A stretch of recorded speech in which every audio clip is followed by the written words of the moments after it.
Hello viewers, நீங்க பார்க்க போறது One Piece episode 765 part 1.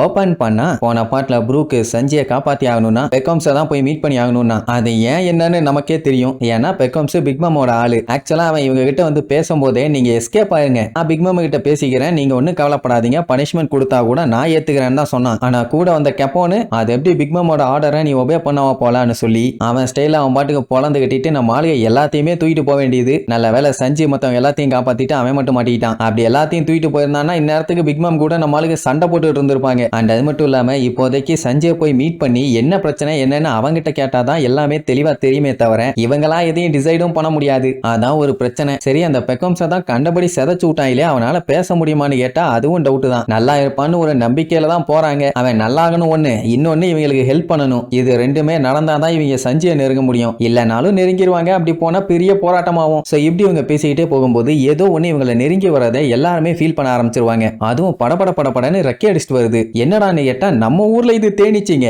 ஆனா அவங்களுக்கு இது சுவிட்சிஸ். அதுங்க எப்பவுமே ஒன்னு ரெண்டு தனியாவா வரும், பெரிய படையோட தானே வரும். அதே மாதிரிதான் எக்கச்சக்க என்ன வருங்க. இதுக்கு மேல ஸ்லோவா போனா வேலைக்கு ஆகாதுன்னு அடிச்சு புடிச்சு வேகமா போவாங்க. ஆனா ஜோரோ சண்டைக்கு ரெடி ஆயிட்டான். எத்தனை வந்தா என்ன, இன்னைக்கு பொல்லந்துடலான்னு. சரி, இதுங்க என்ன ஏன் இதை பார்த்து பயந்து ஒண்ணுன்னு கேட்டா நமக்கு இதை பார்க்கும்போது தம்மா கூண்டு தெரியுது. ஆனா நம்மளுக்கு பூனை எவ்வளவு பெரிய சைஸ்ல இருக்கும் அந்த சைஸுக்கு இருக்கும். இதுவும் நீங்களே யோசிச்சு பாருங்க, தம்மா கூண்டு இருக்கிற தேனீச்சி பூனை சைஸுக்கு இருந்துச்சுன்னா பயங்கரமா இருக்காது. அந்த சைஸ் தான் இதுவும். அண்ட் அது மட்டும் இல்லாம இதுங்க வந்தா சும்மாலாம் அட்டாக் பண்ணாது. அதோட ஷார்ப்பான வாயை வச்சு குத்தி ரத்தத்தை உறிஞ்சு எடுக்குங்க. அதுவும் ரொம்ப நேரம்லாம் எடுத்துக்காது. கொஞ்ச நேரத்திலேயே உடம்புல இருக்க ரத்தம் எல்லாத்தையும் உறிஞ்சி இன்ஸ்டன்டா செத்து போயிருவாங்க. அப்படின்னா இதுங்க பயங்கர டேஞ்சரான ஒண்ணு தானே. அதனாலேயே விழுந்து அடிச்சு எஸ்கேப் ஆகி ஓடுவாங்க. ஆனா எவ்வளவு வேகமா போனாலும் அதுங்களை ஓவர் டேக் பண்ணிட்டு போக முடியல. கடிக்க வரும், எல்லாம் மாத்தி மாத்தி காட்டுத்தனமா அட்டாக் பண்ணுவாங்க. இல்ல இன்னொரு மேட்டர் என்னன்னா, இந்த பூச்சிங்க இவங்க டிராவல் பண்ணி போயிட்டு இருக்காங்களே யானை, அதோட ரத்தத்தையே உறிஞ்சு அதையே வீக் ஆக்கிருமாமா. அதனாலேயே இதை இவங்க கண்ட்ரியில எங்க பார்த்தாலும் காலி பண்ணிடுவாங்க. அப்படி வந்துட்டு இருக்கும்போது லூஃபி வந்துகிட்டு இருக்க முதலையே ஒன்னு வந்து கடிச்சிரும். அது ஒன்ன வந்து கடிச்சதுக்கே கண்ணா பின்னான்னு தெரிச்சடிச்சு போய் விழுந்துரும். அப்படின்னா எந்த அளவுக்கு அதுங்க பவர்ஃபுல்லா இருக்குதுன்னு பாருங்க. இனி வேற வழி இல்லையே, இறங்கி சண்டை போட்டு தானே ஆகணும். சோ லூஃபி ஜோரோன்னு அத்தனை பேர் இறங்கி காட்டுத்தனமா சண்டையை போடுவாங்க. இப்படி அவங்க மட்டும் சண்டை போட்டுட்டு இருந்தாங்கன்னா போட்டுக்கிட்டே இருக்க வேண்டியதான்னு சொல்லி தான் நம்ம பிராங்கி என்ன பண்ணுவான், அதை அட்ராக்ட் பண்றேன்னு சொல்லி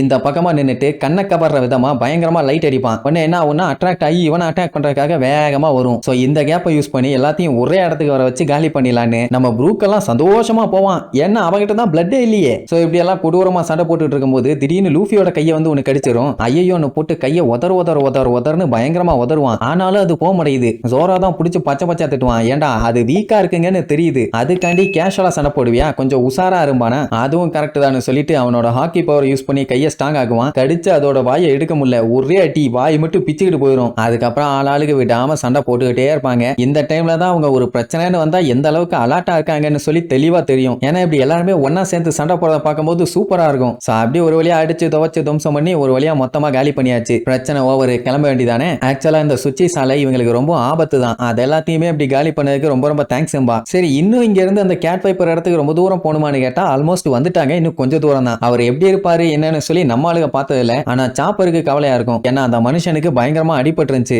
அதெல்லாம் சரியா இருக்கணும்னு ஃபீல் பண்ணிக்கிட்டே போவான். சரி, இப்படியே பேசிட்டு இருந்தா கவலையா தான் இருக்கும்னு சொல்லி நம்ம ப்ரூக் மாஸ்டர் வைப்பரை பத்தி பாட்டா பாடுவான். அவரு ரொம்ப நல்ல மனுஷன், அதனாலே நான் அவருக்காண்டி பாட்டெல்லாம் எழுதியிருக்கேன்னு பாட ஆரம்பிச்சிருவான். என்ன ஃபர்ஸ்ட் ஒரு 10 நிமிஷத்துக்கு நம்ம போறோம் அவரை மீட் பண்ண போறோம், நம்ம போறோம் அவரை மீட் பண்ண போறோம், நம்ம போறோம் அவரை மீட் பண்ண போறோம், ரிப்பீட். இதையே தான் திருப்பி பாடிக்கிட்டே இருப்பான். ஏன்டா நாசமா போனவனே, இதான் உன் பாட்டா? திருப்பி ஒரே வார்த்தையை சொல்றதான் உன் பாட்டாடான்னு நாக்க புடுங்குற மாதிரி கேட்பாங்க. உடனே செமையா சமாளிப்பான். அட இதுதான்ப்பா இந்த பாட்டோட டைட்டில், அதனாலதான் உங்களுக்கு தெளிவா புரியுற மாதிரி திருப்பி சொன்னேன்ட்டு இப்ப பாட்டுக்குள்ள போயிடலான்னு பாட ஆரம்பிப்பான். பாட்டுக்குள்ள பாத்தீங்கன்னா கேட் வைப்பர் அப்படி இப்படி அவருக்கு நிகர் எவரும் இல்ல, அவரு முழுசா முழுங்கினவரு, மாச கணக்குல வச்சு நக்குனவரு, சன்னு கூடைய சண்டை போட்டவருன்னு அப்படியே அடிச்சு விடுவான். அவரு இன்னசென்ட், குழந்தைய அவர்கிட்ட தோத்து போயிடும் அப்படி இப்படின்னு வாயில வந்ததெல்லாம் பாடிட்டு இருப்பானா. ஒரு செகண்ட் எல்லாருமே நிஜமா அசந்து போய் எப்பா பாட்டு சூப்பரா இருக்குது, நிஜமாவே அவர் அப்படியான்னு கேட்டா ஆட இல்லப்பா சும்மா சொன்னேன்பா. ஆட நாசமா போனவனே அப்படியாண்டா அப்படி பாடிட்டு இருக்கான்னு கேட்டா இது ஜஸ்ட் ஒரு இன்ஸ்பிரேஷன், பாட்டை வேணா மனப்பாடம் பண்ணிக்கிங்க. அவன் பாட்டுக்கு அடிச்சு தள்ளிட்டு போய்கிட்டே இருப்பான். எப்படி ஒரு வழியா ஓடி நடையா இவங்க எங்க வரணுமோ அந்த இடத்துக்கு வந்து சேர்ந்துருவாங்க. இந்த இடத்த தான் கார்டியன்ஸ் டுவெல்லிங்பாங்க. சரி ரைட்டு வந்தாச்சு, இனி அவரை போய் மீட் பண்ணிடலாம்னு சொல்லிட்டு லூஃபி ரெடி ஆவான். அப்பவும் பாட்ட நம்ம பையன் விடுறதா இல்ல. வந்துட்டோம்னு மறுபடியும் பாட ஆரம்பிப்பான். அட நாசமா போனவனே ஆரம்பிச்சிட்டியான்னு சொல்லி புலம்பிக்கிட்டே போவாங்க. சரி இனி கேட் வைப்பரை போய் மீட் பண்ணி என்னென்னலாம் அட்டோலியம் பண்றாங்கன்னு அடுத்தடுத்த எபிசோட பார்க்கலாம். டாடா.